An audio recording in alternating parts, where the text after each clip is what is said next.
여러분 안녕하십니까? 광주 MBC 뉴스투데이 시작합니다. 먼저 오늘의 주요 뉴스입니다. 총선이 3개월 앞으로 다가온 가운데 좋은 후보를 뽑아 국회를 바꾸겠다는 총선 시민 모임이 출범했습니다. 첫 민선 체육회장 선거를 앞두고 불공정 시비와 집단 표대결 양상 등 정치권의 구태를 답습한다는 비판이 나오고 있습니다.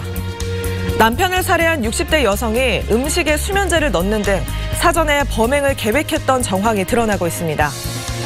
일제 강제동원 피해자들이 오늘 일본 전범 기업들을 상대로 2차 집단 소송을 제기합니다. 제20대 국회는 역대 최악의 의정 활동 때문에 식물국회를 넘어 동물국회라는 오명을 얻었습니다. 제21대 총선이 석 달여밖에 남지 않은 상황에서 이번에는 국회의원을 제대로 좀 선출해보자며 시민들이 팔을 걷어붙였습니다. 송정근 기자입니다. 막말과 몸싸움, 톡하면 장애로 뛰쳐나가는 의원들, 국민들에게 각인된 20대 국회의 모습은 쓸쓸합니다. 패스트트랙 법안을 둘러싼 여야 갈등으로 80일 넘게 국회 문을 닫기도 했고 스스로 만든 국회 선진화법을 뭉개며 의사당을 아수라장으로 만들기 일쑤였습니다.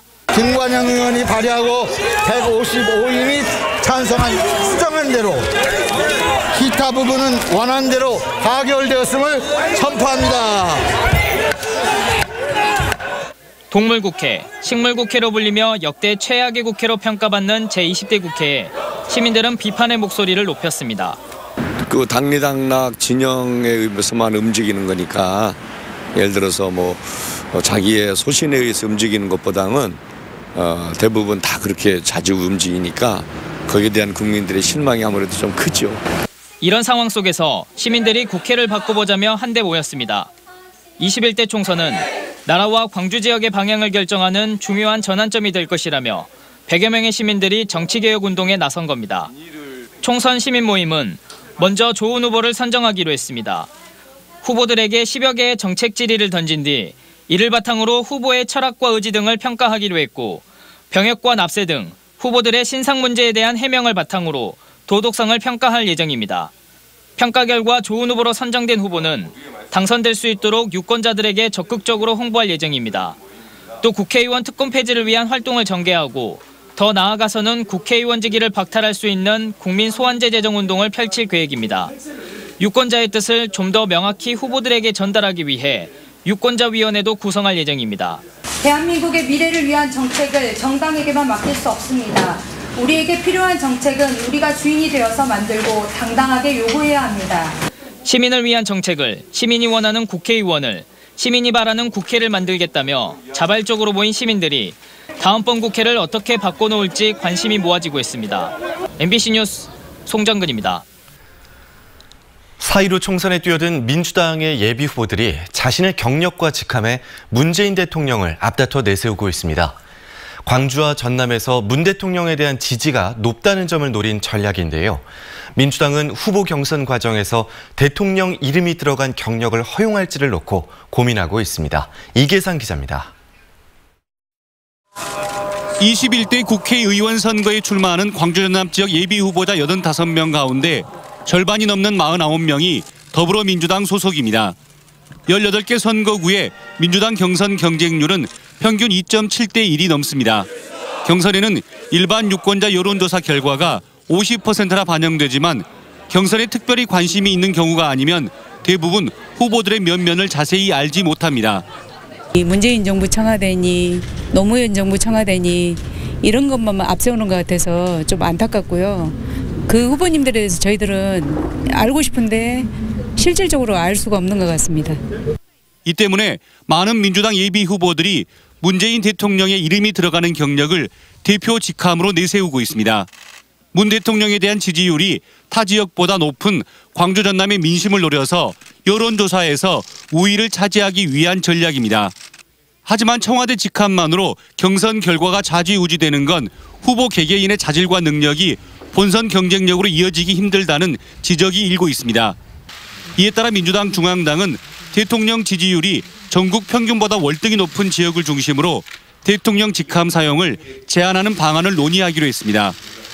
최종 결정은 설 명절을 전후해 공천심사관리위원회와 당 최고위원회의를 거쳐 내려질 예정입니다. 대표 경력에 의한 여론이 현재 왜곡될 개연성이 높습니다. 그래서 당내 경선에서는 어떻게 적용할 것인지 논의를 구체적으로 할 계획입니다. 민주당은 광주 전남 지역의 경우 공천을 받은 후보들이 현역 의원과 치열한 경쟁을 해야 하는 만큼 공천 절차를 앞당겨 늦어도 다음 달 말까지 마무리 지을 계획입니다. MBC 뉴스 이계상입니다. 북쪽에서 찬 공기가 남하하면서 겨울색이 짙어지고 있습니다. 오늘 아침 광주의 기온은 영하권으로 뚝 떨어지면서 어제보다 2, 3도가량 더 낮게 시작했는데요. 그렇다고 해도 아직까지는 평년 기온을 3도가량 웃도는 수준입니다. 한낮 기온은 6도 안팎으로 어제와 비슷하겠습니다. 이렇게 아침 출근길 날씨가 점점 추워지고 있는 가운데 어제에 이어 오늘도 눈 소식이 있습니다. 현재 레더 영상 보시면 우리 지역에 눈구름대가 가득 머물러 있는 상태를 확인할 수 있는데요. 오늘 낮 12시까지 전남 남부 지역과 동부 내륙 지역에서는 1cm 안팎의 적설이나 5mm 안팎의 강수가 예상되고요. 그 밖에 광주와 전남 지역에서는 산발적인 눈발이 날리거나 빗방울이 떨어지는 곳이 있겠습니다. 출근길 교통안전에 각별히 주의하시기 바랍니다. 날씨 정보였습니다. 남편을 살해한 혐의로 구속된 60대 여성이 사전에 범행을 준비했던 정황이 드러났습니다. 숨진 남편의 시신에서는 수면제 성분이 검출됐습니다. 내연남이 범행을 도운 사실도 추가로 드러났습니다. 우종훈 기자가 취재했습니다. 지난 주말 남편을 목 졸라 살해한 혐의로 경찰에 구속된 61살 김모 씨. 김 씨는 경찰 조사에서 줄곧 가정폭력 때문에 우발적으로 범행을 저질렀다고 진술해왔습니다. 그렇게 살갑게 살진 않았는데 그래도 특별히 뭐 그렇게 살인을 할 정도 그렇게까지는 저는 안 봤거든요. 하지만 김 씨가 사전에 범행을 계획했던 정황이 드러났습니다. 국가수 감식 결과 숨진 남편의 시신에서 수면제 성분이 검출된 겁니다. 또 김 씨가 지난달 30일 동네 병원에서 다량의 수면제를 처방받은 사실도 드러났는데 경찰은 체격이 작은 김 씨가 범행 당일 남편의 국에 수면제를 타먹인 뒤 정신이 온전치 않은 상황에서 범행을 저지른 것으로 보고 있습니다. 김 씨와 내연 관계인 62살 유모 씨도 범행을 도운 혐의로 구속됐습니다. 범행 직후 김 씨의 전화를 받고 집으로 간 유 씨는 목을 조를 때 쓴 노끈과 피 닦은 천을 숨겨준 혐의를 받고 있습니다. 유 씨는 집에서 범행 도구가 담긴 봉투를 들고 나와 자신의 차에 실은 뒤 광주시 모처로 가 버렸습니다. 경찰은 남편에게 내연 관계가 알려진 뒤 자주 다퉜다는 김 씨 진술을 토대로 정확한 범행 동기를 조사하고 있습니다. 또 숨진 남편에게 11억 원 정도의 건물이 있었던 사실을 확인하고 범행 동기와 관련이 있는지도 조사하고 있습니다. MBC 뉴스 우종훈입니다. 총선 예비 후보가 선정적인 내용의 현수막을 내걸어 말썽입니다. 지난 주말 광주시 풍암동의 한 건물에 정부의 부동산 정책을 비판하는 내용의 문구와 함께 여성 나체 그림에 국토부 장관과 광주시장의 얼굴을 합성한 대형 현수막이 내걸렸습니다. 이 현수막은 총선 예비 후보로 등록한 무소속의 41살 정모 씨가 게시한 것으로 신고를 받은 광주시가 철거했습니다. 광주시 선관위는 선거법 위반 여부를 조사하고 있고 경찰도 명예훼손이나 모욕죄에 해당하는지 살펴보고 있습니다. 그동안 광주시 체육회장은 시장이 맡아왔습니다. 하지만 회장직을 민간에 넘기도록 법이 개정되면서 광주에서도 내일 민선체육회장 선거가 예정돼 있습니다. 그런데 이 첫 민선회장 선거가 불공정 시비에 휩싸였습니다. 남궁욱 기자의 보도입니다. 광주시 체육회장 선거를 나흘 앞둔 지난 주말, 선거권을 가진 대의원들에게 여론조사라며 전화가 걸려왔습니다. 2명의 후보 중 누구를 지지하시겠습니까? 그런데 특이하게 설문 항목에 후보들의 나이를 넣었습니다. 기호 1번 전갑수 만 59세, 기호 2번 김창준 만 75세. 광주 생활체육회장 출신의 김창준 후보는 이 여론조사가 편파적이라며 체육회 선관위에 문제를 제기했습니다. 3대에서는 제가 나이가 많다고 자꾸 이야기를 하거든요. 근데 그런 것을 노출시키고 그리고 분명히 이것은 문제가 있다고 저는 생각합니다. 김 후보는 누가 이런 조사를 했는지 선관위가 밝혀내지 않으면 선거를 보이콧하겠다고 선언했습니다. 광주 배구협회장을 지낸 전갑수 후보는 자신을 겨냥한 듯한 문제 제기에 전혀 모르는 일이라고 반박했습니다. 저는 그런 걸 잘 모르겠고요. 여러 가지 위험벌이라든가 이런 것들이 지금 들어와도 저는 거기에 대해서 관심이 없습니다, 사실. 또 전문 체육인 출신으로 누구보다 룰을 중시하기 때문에 선거 규정을 잘 지키고 있다고 밝혔습니다. 양측의 공방 속의 선거 판도는 전문 체육인과 생활체육인 두 집단의 표대결 양상으로 흐르고 있습니다. 지난 2016년 두 체육인 단체를 통합했던 취지와는 정반대입니다. 게다가 정치적 독립을 위해 민선체육회장을 도입했지만 선거 과정은 정치권의 구태를 답습하고 있다는 비판이 나오고 있습니다. 해마다 400억 원 안팎의 예산 집행권과 체육회 인사권을 행사하는 광주시 체육회장은 대의원 310명의 투표로 결정됩니다. MBC 뉴스 남궁욱입니다. 무소속 손혜원 의원이 총선에서 민주당 소속의 목포 선거구 후보 지원을 예고하면서 선거 판도에 미칠 영향에 관심이 쏠리고 있습니다. 손 의원은 자신의 SNS에 지난해 투기 논란에서 불거졌던 박지원 의원과의 갈등을 언급한 언론 보도를 인용하며 목포 총선에 영향을 줄 수 있다면 반드시 그렇게 하겠다고 말했습니다. 박지원 의원은 지난해 1월 목포 투기 논란과 관련해 투기가 아니라고 손혜원 의원을 지지하다가 입장을 바꿨고 이후 손 의원과의 대립 구도가 형성됐습니다.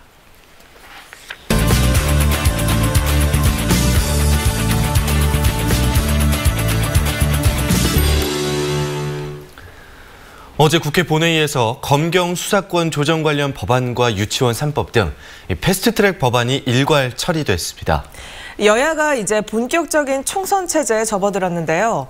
오늘은 오승용 킹핀 정책 리서치 대표와 여야의 움직임 짚어보겠습니다. 안녕하십니까? 네, 안녕하십니까? 네, 안녕하십니까? 어제 정세균 국무총리 후보자의 임명 동의안이 가결이 됐습니다. 이제 이낙연 총리의 거취를 궁금해하는 분들이 많은데요. 어떻습니까? 네, 어제 본회의에서 찬성 164, 반대 109, 기권일 무효 4표로 정세균 총리 임명 동의안이 가결됐습니다. 오늘 오후 청와대에서 임명장을 수여할 예정인데요. 이로써 이낙연 총리는 자연인 신분으로 돌아오게 됩니다. 어제 보도에 나온 것처럼 종로의 아파트 전세 계약을 맺었다라는 기사가 나왔다라는 것은 종로 출마를 마음에 두고 있다라는 그런 심증을 굳히는 그런 보도인 것 같고요. 네. 관건은 이거 같습니다. 253명 중에 한 명이 돼서 본인의 경쟁력을 키울 것인가, 아니면 300명의 공천과 당선에 본인의 영향력을 행사할 것인가. 아마도 후자의 길이 본인의 대선 후보로 가는 길에 있어서 더 영향력 있고 의미 있는 길일 수 있을 것 같습니다.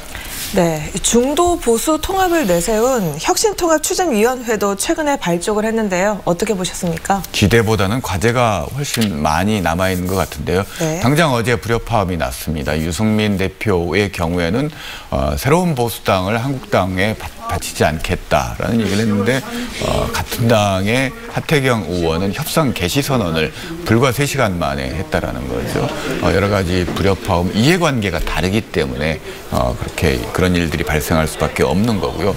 이 혁통이 가지고 있는 기본적인 과제 중에 하나가 새로운 보수당뿐만이 아니라 안철수 전 대표까지 통합에 참여시키는 그런 큰 그림을 그리고 있는데 안철수계 내에서도 상대적으로 자한당과의 통합을 원하는 사람과 그렇지 않은 사람들이 혼재돼 있어서 각자 도생식의 통합은 가능하겠지만 질서 있는 통합이 가능하겠는가, 조금 부정적인 평가가 많이 나오고 있습니다. 네. 대한신당도 중앙당을 창당하고 본격 출범을 했죠. 제3세력 통합을 기치로 내걸었습니다. 어떻게 이어갈까요? 정말 제3세력 통합이 정확히 어떤 것인지 잘 이해가 되지 않습니다. 예컨대 호남계만을 중심으로 한 통합인지 아니면 그 이상의 외연 확장을 원하고 있는 것인지 알 수가 없는데, 일단 대표로 선출된 최경환 대표의 일성은 안철수 전 대표와의 통합은 부정적으로 얘기를 했다라는 거죠. 결국 호남 중심으로 한 통합이라는 건데, 그렇게 해서 과연 호남을 대표하는 민주당을 이길 수 있고 어떤 존재감을 과시할 수 있겠는가, 매우 부정적으로 보고 나오고 있기 때문에요. 목표를 어떻게 잡고 있는가에 따라서 평가는 달라질 수 있을 것 같습니다. 네, 그리고 바른미래당 안철수 전 대표가 설 전에 귀국할 것으로 보이는데요. 앞으로의 행보 어떻게 예측하십니까? 우선 이번 주말 귀국할 가능성이 매우 높아 보이고요. 네. 크게 한 4가지 정도 일할 것 같습니다. 우선 의견 청취하겠다는 얘기를 여러 차례 했기 때문에 그런 행보들을 보일 것 같고요.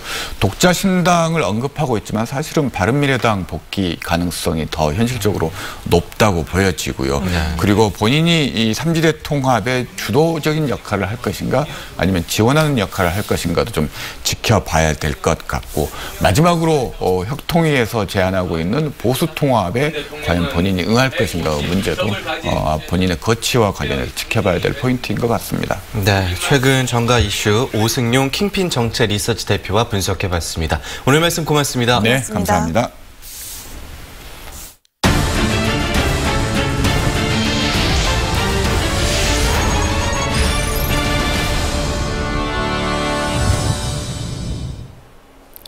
국내 최대 석유화학단지가 있는 여수에는 그만큼 플랜트 산업과 관련된 업체들이 많은데요. 지역의 중소기업들이 협동조합을 만들어 해외 플랜트 시장 개척에 나서 관심을 끌고 있습니다. 문형철 기자입니다. 올해로 설립 22년 차에 접어든 한 플랜트 시공업체. 한 해 200억 원이 넘는 매출을 올리고 있지만 국내 시장이 침체되고 경쟁까지 치열해지면서 해외로 눈을 돌리고 있습니다.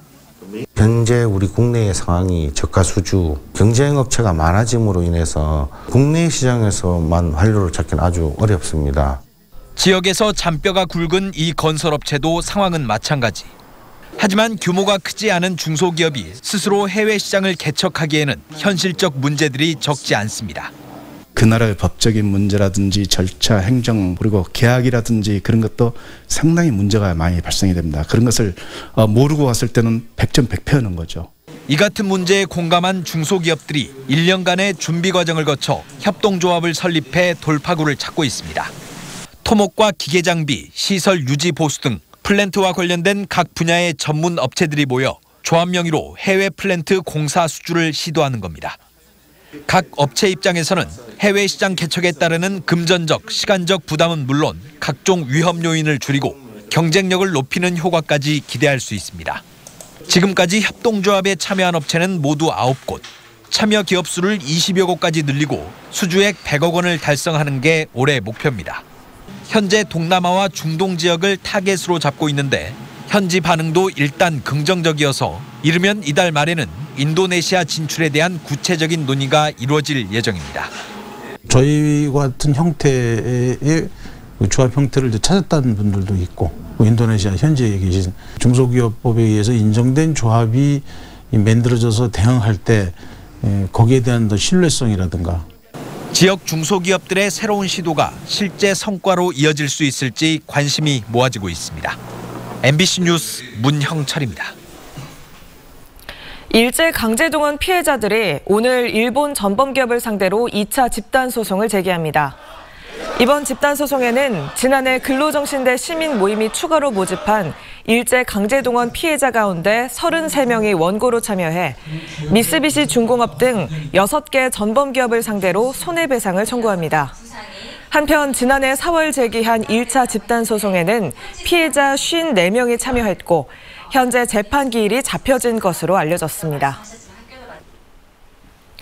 김용철 변호사의 후임을 뽑는 광주시 교육청 감사관 공모에 12명이 지원했습니다. 광주시 교육청이 최근 원서 접수를 마감한 결과 개방형 감사관 공모에 변호사와 감사원 간부, 시민활동가 등 모두 12명이 지원했습니다. 시교육청은 오는 30일 서류 전형 합격자를 발표한 뒤 다음 달 중에 면접 시험을 거쳐 최종 합격자를 결정할 예정입니다.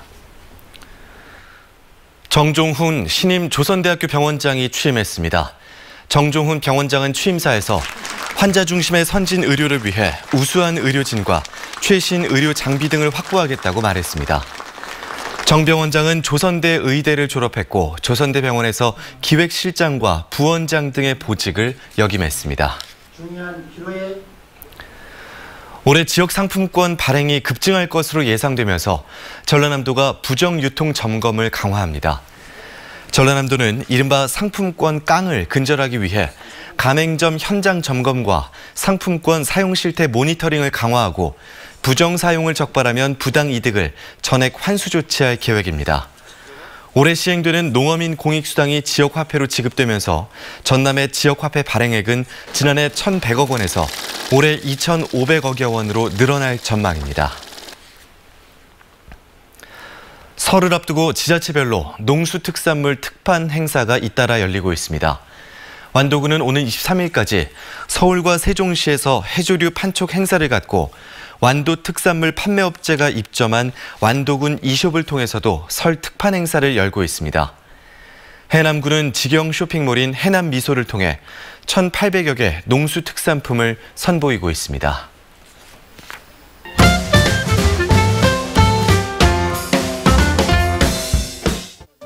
올해 설 차례상과 음식에 쓰이는 식재료들은 언제 구매하면 좋을까요? 한국농수산식품유통공사 분석에 따르면 설을 기준으로 채소류와 축산물은 5일에서 일주일 전에, 과일은 선물 세트 수요가 줄어드는 8일에서 10일 전에 구입하면 좋은데요. 올해 설 차례상 예상 비용은 전통시장 23만 972원, 대형 유통업체 31만 7,923원으로 지난해보다 좀 더 저렴해질 것으로 보입니다. 5.18 민주화운동의 산 증인 남재희 율리아노 신부가 지난주 토요일 퇴임 감사 미사를 끝으로 사제 생활을 마무리했습니다. 남 신부는 마지막 강론에서 사제 서품 성구 너희는 내 사랑 안에 머물러라를 나누기도 했는데요. 당신 사랑으로 머물도록 기쁨을 주셨고 나 혼자만이 아니라 신자들의 가슴 속에 간직하도록 했다고 전했습니다. 남 율리아노 신부는 고 조비오 신부와 함께 민주화운동에 참여했고 5월에 참상을 알리는 강론 활동 등으로 옥고를 치르기도 했습니다. 지하수를 이용해 도로의 먼지도 제거하고 온도도 낮춰주는 클린로드 시스템이 광주 동구와 광산구에 설치됐습니다. 도로 중앙분리대에 설치한 살수 노즐이 지하수를 분사하는 방식으로 문화전당에서 금남로 4가역, 극락교에서 광주 송정역 구간에 설치됐는데요. 날이 더워지기 시작하는 5월 이후 작동될 예정입니다. 임시 휴관 중이던 국립광주박물관 어린이박물관이 새 단장을 마치고 사전 예약제로 다시 운영됩니다. 신창동 유적과 신안 해저문화재를 중심으로 다양한 체험 공간과 학습 공간이 마련되는데요. 쾌적한 체험 환경을 위해 하루 5회씩 사전 예약해 관람할 수 있습니다.